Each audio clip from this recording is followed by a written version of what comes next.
La session ordinaire de mars s'est aussi clôturée dimanche à la Chambre haute du Parlement. 3 mois de travaux marqués par une moisson abondante, 28 projets de loi et 2 propositions de loi adoptées, sans compter le contrôle parlementaire et les initiatives de diplomatie parlementaire. Plus de précisions dans ce reportage signé Alain Boma.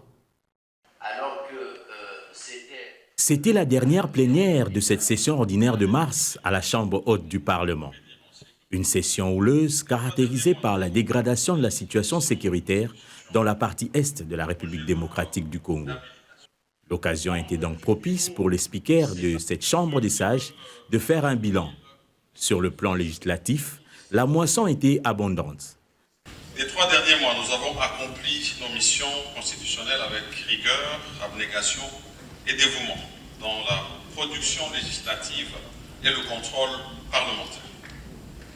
Dans l'accomplissement de ces missions, nous avons été guidés par un sens profond du devoir de redevabilité, de loyauté et d'attachement à la République démocratique du Congo, notre cher et beau pays.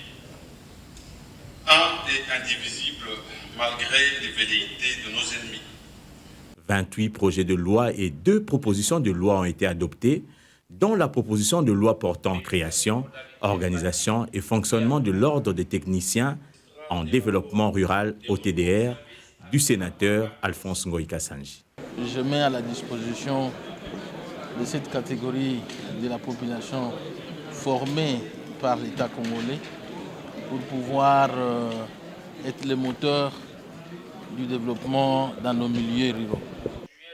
Le travail était également remarquable au niveau du contrôle parlementaire et de la diplomatie parlementaire. Que c'était une session très bénéfique sur plusieurs plans.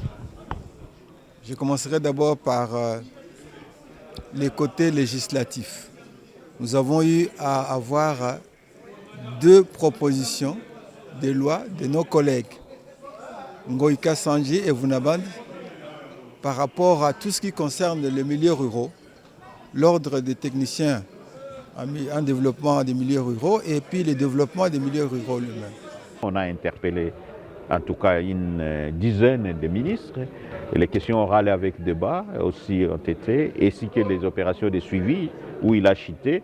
Maintenant, nous allons bien sûr en vacances, les vacances. Appelé parlementaire, c'était mon péjoratif, c'est le travail qui se délocalise. Vous savez, par exemple, pour nous sénateurs, nous sommes l'émanation des provinces, ce que nous allons travailler maintenant à la base, avec la base, dans les provinces. Le Sénat dit réaffirmer sa volonté de continuer à jouer son rôle central dans la réforme attendue dans les domaines de la justice, de la sécurité et du développement local.